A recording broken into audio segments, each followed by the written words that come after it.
acá.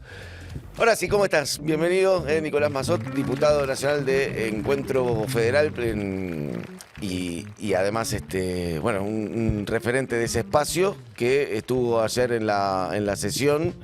¿Qué balance puedes hacer de este nuevo blindaje de veto que pasó ayer en el Congreso? Mira, yo creo que es general, ¿no? Porque ya es como un capítulo más.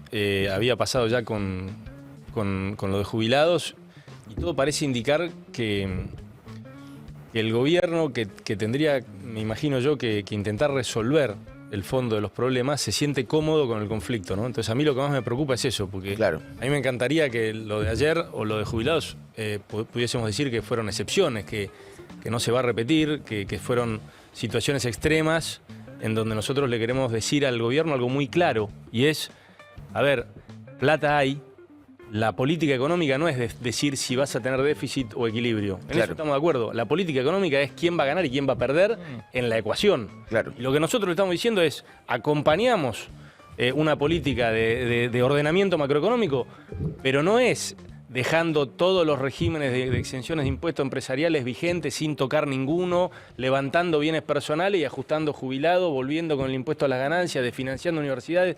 Hay como un abuso en el recurso, porque ellos te dicen, bueno, no, nosotros solo queremos auditar.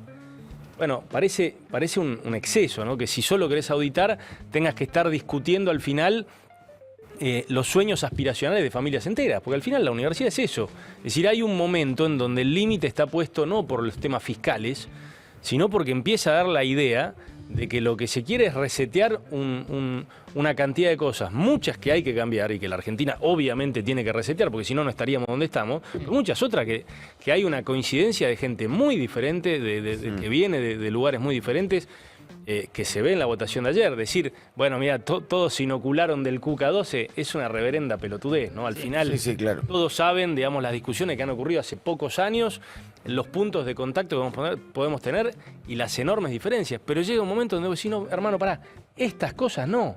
Esto funciona bastante bien.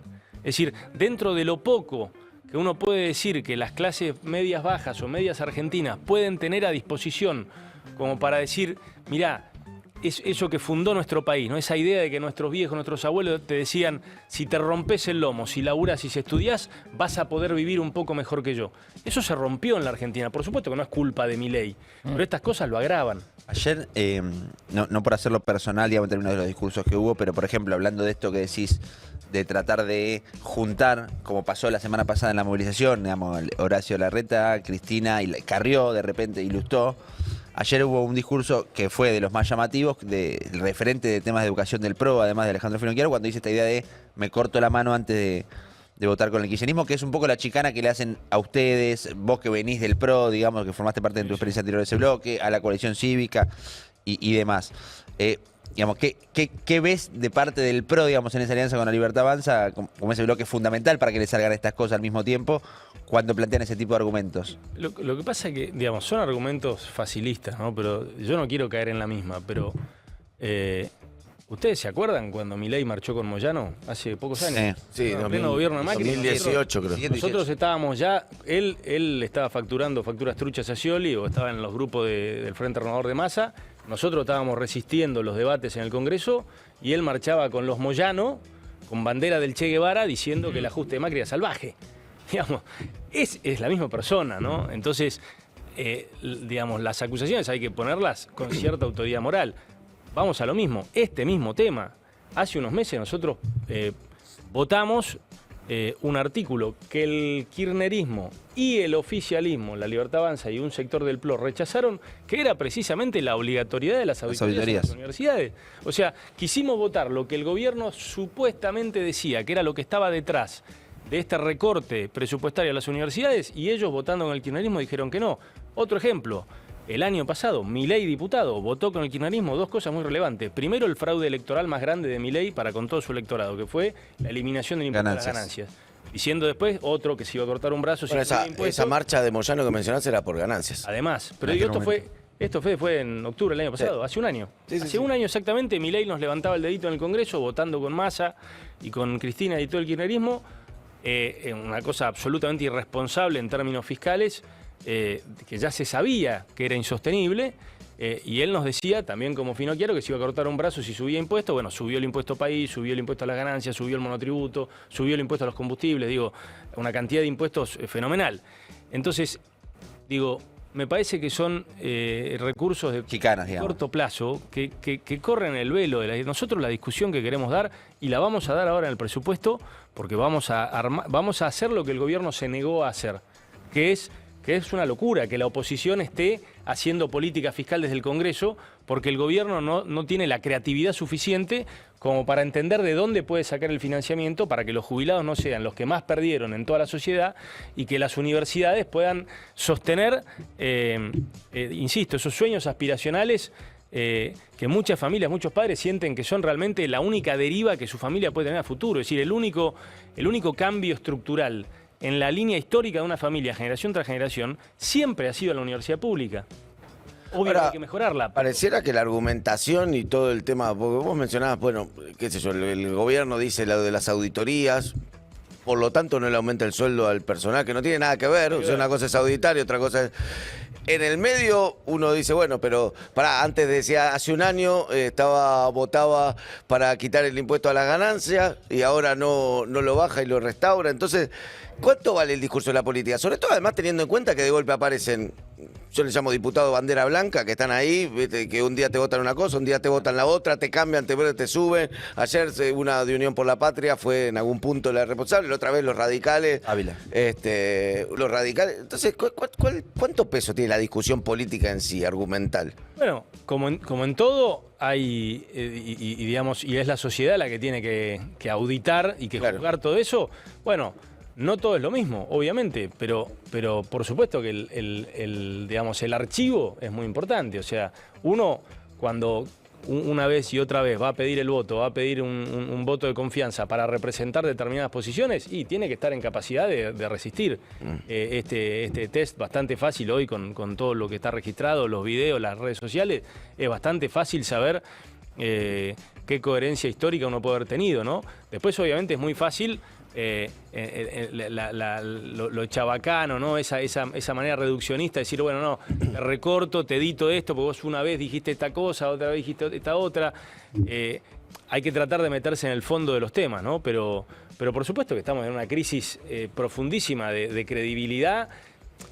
La política es una más de las expresiones de las corrientes sociológicas. Hoy vivimos en un mundo en donde todo está puesto en duda, donde ni siquiera tenemos claridad de la veracidad o la falsedad de acontecimientos, de imágenes, de dichos. Ahora, ¿no? Nicolás, entonces, bueno, la política no es ajena. Claro, un poco a lo que pasó desde el comienzo del año con esas decisiones frustradas de ley bases y demás, que es también raro en la situación en la que aparecen ustedes o algún sector del bloque de la UCR ya desde ese momento, en el que eran como villanos de los dos lados, digamos, en algún sentido, digamos, cuando acompañaban algunas cosas al gobierno, pero ponían peros y modificaban cosas. Me acuerdo de aquellas listas de Milei del principio, y es algo que se fue repitiendo todo el año. Y de hecho es algo que todavía ha pasado, digamos, cuando acompañan al gobierno en algún punto, boleta única, por ejemplo, en algún objetivo particular del gobierno, son los malos de un lado, y cuando están en contra del gobierno pasa esto, y yo celebro, digamos, que haya quien no se opone a todo o no festeja todo.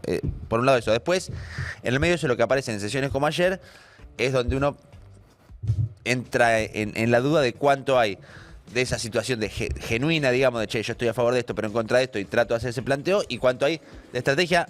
Digo, tu bloque también, pues, es particular porque es un bloque medio heterogéneo, digamos, una mezcla de otros pequeños bloques que estaban, como el socialismo o el bloque de Miguel o lo que fuera.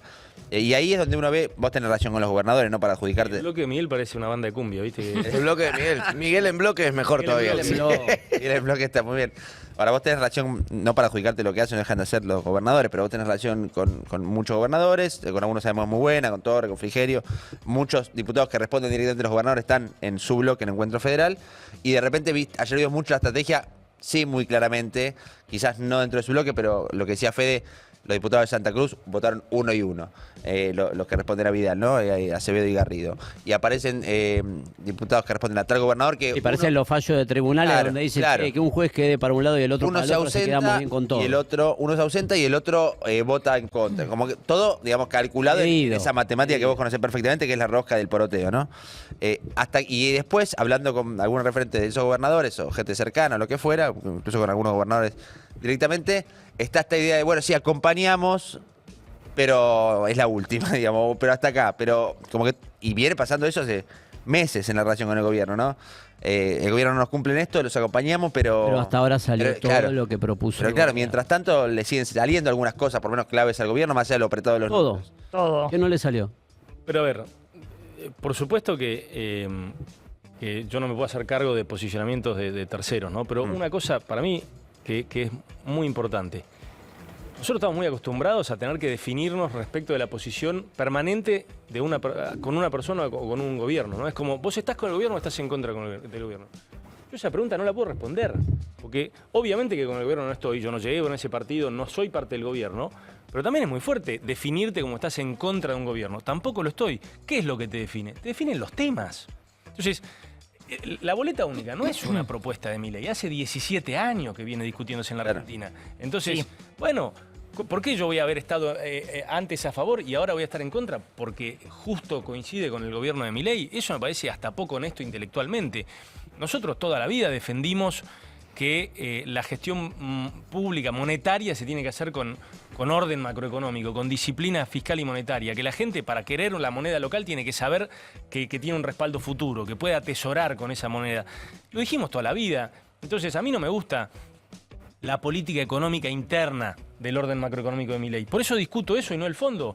Yo voy a votar un presupuesto en equilibrio, no voy a votar el que mandó Milei.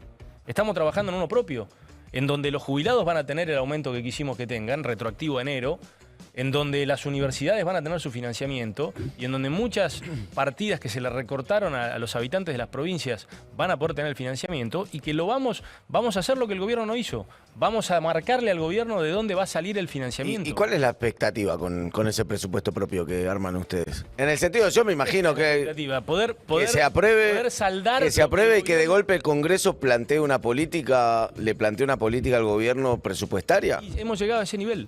Porque fíjate que, digamos, toda la semana tenés el mismo discurso de siempre, que los comunistas, las ratas del Congreso, las mismas ratas con las que después tiene que ir a arreglar, ¿no? Muy asociado. Yo te veo a vos y veo un comunista, favor, digo. Claro, seguro. Yo soy el estereotipo ¿Qué comunista. tipo más comunista de Bahía Blanca? Amazon, seguramente. Son los que nacieron ayer. Sí, muy comunista. Pero bueno, toda la semana tenés esa perorata en donde te dice son unos irresponsables. Bueno, ¿qué te está diciendo? Te está empujando a tener que decirle, miren, no es que nosotros somos unos responsables. Ustedes o son holgazanes y no gestionan y no se meten realmente en los temas y no se dan cuenta que hay muchísimas cuestiones que revisar en la Argentina de donde se puede sacar el fondeo, o realmente tienen intereses creados. Bueno, nosotros no tenemos ninguna de las dos. Y la verdad es que corresponde al Congreso la política presupuestaria y fiscal. Lo que pasa es que obviamente hay un entendimiento de que es el Poder Ejecutivo el que la diseña, el que la propone, y es el Congreso el que la avala o la corrige. Ahora, cuando esa propuesta no existe, cuando la única propuesta es hagámosla fácil, no toquemos ninguno de los regímenes especiales creados durante tantísimos años. Juntémosla con los jubilados, que se junta fácil, le pagas menos y la juntás.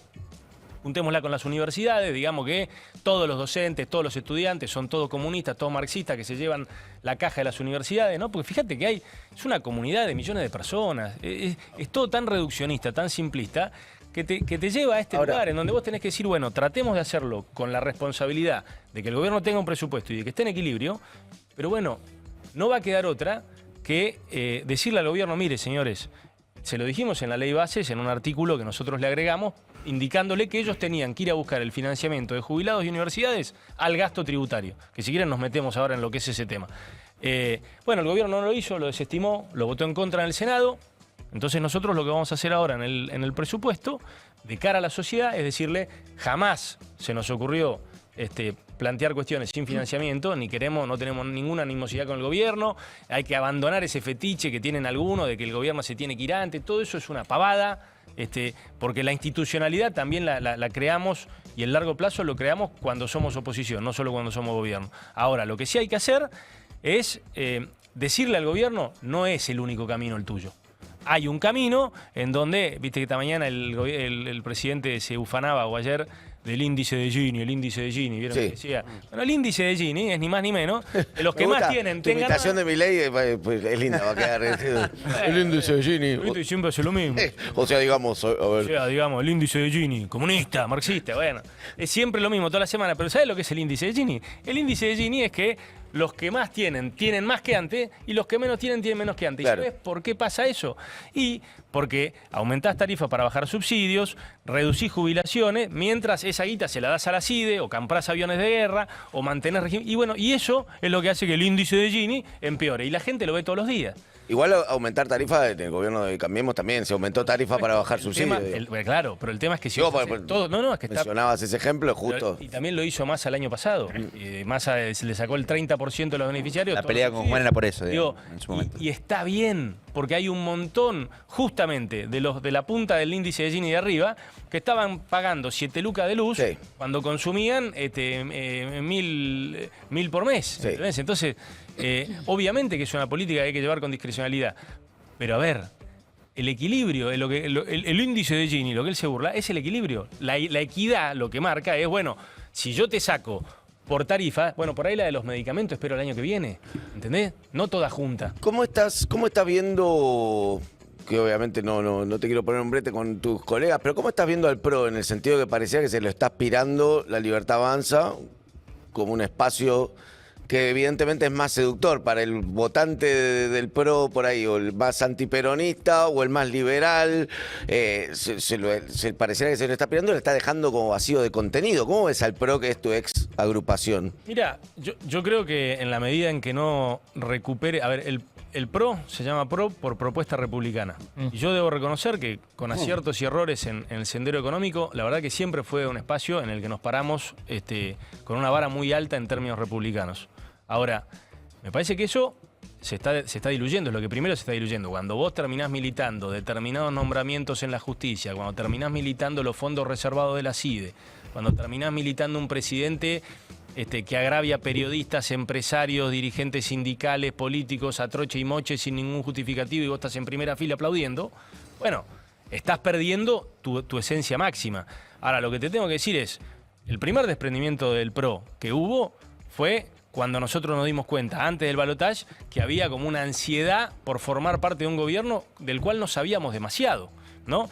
Entonces, Miguel Pichetto, Emilio Monzó, Oscar Agos Carreño, que es el presidente del PRO de Córdoba, decías vos, Rogelio Frigerio, Nacho Torres, los gobernadores del PRO, quien te habla, anticipamos eso y tomamos cierta distancia y armamos un bloque que lo que buscó fue retener esa identidad republicana con la coherencia macroeconómica y fiscal que entendíamos que había que darle el beneficio de la duda a Milei de plantear, y rápidamente nos pusimos a limitar, sin entorpecer el avance del gobierno, nos pusimos a limitar todas las cuestiones que desde la ley de base para acá nos parecieron excesos.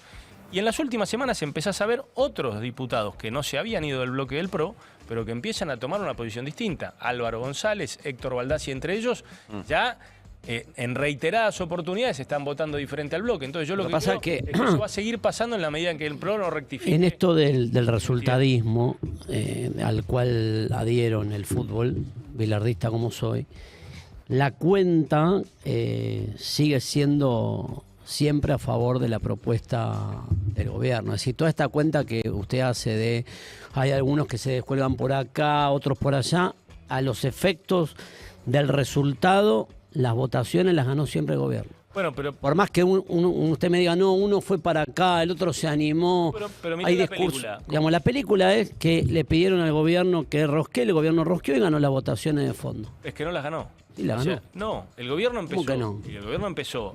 Ganó el veto. Las dos discusiones más profundas de los últimos meses en la Argentina las ganó el gobierno. No lo ganó, tuvo que vetar y. Pero es una forma de decir ganar en fútbol. Se lo digo en términos futboleros, ¿no? Sé, pero yo lo que logró tener los votos que necesitaba. Está bien, pero no me acuerdo quién decía. Y la historia dirá que esto fue consecuencia de la unión, a la unidad de un gobierno que funciona junto entre Libertad Avanza y PRO. Eso es matemático. Bien, por eso yo lo que te digo es mirar la película porque eso está cambiando rápidamente, ¿no? Hoy leía en redes, no me acuerdo quién fue que dijo, es como que vos empieces un torneo queriendo ganarlo y termines festejando que ganaste la promoción para no irte al descenso, ¿no? Porque la ley, el gobierno empezó con un formato de buscar mayorías para aprobar leyes. Y en la ley base tuvo grandes complicaciones, en gran medida porque el presidente no estaba subido en la búsqueda de mayoría, estaba subido en la búsqueda de identidad y en la agresividad reafirmativa de su propia identidad y su tribuna chiquita. Pero la ley base salió, no me acuerdo de memoria, pero arriba de 140 votos. Y ahora el gobierno, en vez de consolidar mayorías para pasar leyes, está consolidando minorías para sostener vetos. En tan solo 8 meses. Sí, pero entiendo dónde va. Pero digo, hoy jubilados, entiendo la película de largo aliento y la de ahora. Contra 87 y 15 días después fue 160 contra 83. Entiendo la película de largo aliento, pero la del día a día, no sé, digamos, entiendo la película que no vemos todavía o la que viene por delante. Digo, yo hago una cuenta y digo, la cuenta hoy me da tanto poroto para acá, tanto para acá, rosquearon.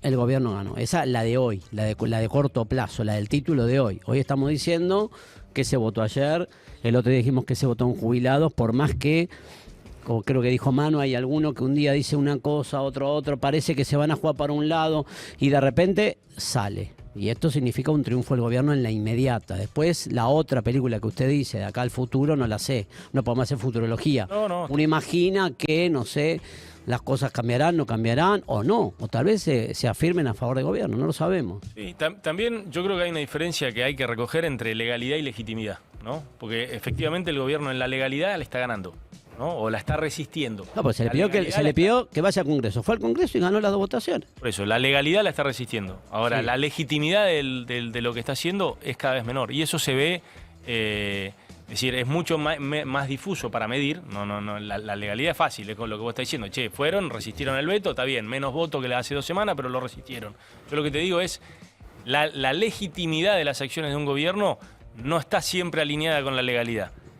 La legitimidad es el consenso social, no solamente institucional, que empiezan a tener sus acciones. Yo creo que el deterioro que tuvo el gobierno, no buscado, es un error no forzado, es decir, eran temas relativamente fáciles de resolver, esa pérdida de legitimidad es muy grande. Nicolás, Y yo creo que también implica un freno. hablando de legalidad y no, para aclarar también algo que pasó ayer y para dar uno de los temas del día eventualmente. Ayer después de la sesión, si bien todos los focos se quedaron con lo que pasaba con el veto y la insistencia o el rechazo, después se quedaron debatiendo la posibilidad, entiendo que surge de tu bloque o del diputado Oscar Carreño, por lo menos se presenta ahí, que en estas particularidades también del Congreso es presidente del PRO de Córdoba, pero está en Encuentro Federal. Bueno, pero tiene que ver con lo que hablábamos antes. Es la consecuencia de la pérdida de identidad del PRO, que referentes históricos del PRO empiezan a alejarse del... Ahora, lo que proponía ayer tenía que ver con modificar la ley de DNU, entiendo. Exacto. Porque, a ver, el decreto de necesidad de urgencia es un recurso del cual todos los gobiernos han hecho uso y abuso, sin excepción, ¿no? Vamos a decir la verdad, porque tampoco podemos venir a decir acá ahora rasgarnos la vestidura por los decretos de Milei, porque los ha usado Menem, los ha usado Duhalde, Kirchner, de la Rúa, Cristina, Macri y Alberto, todos. Ahora, lo que nunca pasó es que hubiera una deliberada intención de gobernar con decretos y vetos, forzando, digamos, una voluntad contraria en términos permanentes a la del Congreso. En todos los gobiernos peronistas siempre el peronismo tuvo mayorías. Entonces los decretos de necesidad de urgencia no eran más institucionales por eso, pero la verdad es que después era fácilmente resistible en el Congreso para el gobierno la validez de esos decretos. En nuestro gobierno, que también utilizamos varios decretos, nunca los utilizamos como para evitar al Congreso. Los utilizamos para anticipar políticas que requerían, como dice su nombre, urgencia, sabiendo que después teníamos que ir al Congreso a encontrar el número para sostenerlos. Nunca pasó que hubiera un gobierno que, dicho mal y pronto, se cagara en el Congreso y dijera, yo con esta anomalía de los decretos que son un atajo y resistiendo con un tercio defensivo lo que yo vete del Congreso, no necesito de estas ratas, salvo cuando tiene que ir a pedirle de rodillas, ausentate, andate de viaje, ¿no? Esa la estamos viendo todos los días. Ahora, ¿qué es lo que nosotros decimos? El decreto de necesidad de urgencia, que tiene que seguir existiendo, porque es un recurso que tienen muchos países y muchas provincias argentinas, tiene dos anomalías. La primera, que a diferencia de las leyes, basta con que lo apruebe una Cámara, y no las dos. Entonces es como, tiene el mismo valor que una ley, pero es mucho más fácil de obtener. Eso es una anomalía que la reglamentó Cristina Kirchner en el 2006, ¿no? Entonces lo más difícil de esta discusión fue que el kirchnerismo entendiera que habían legislado mal y que eso había que rectificarlo.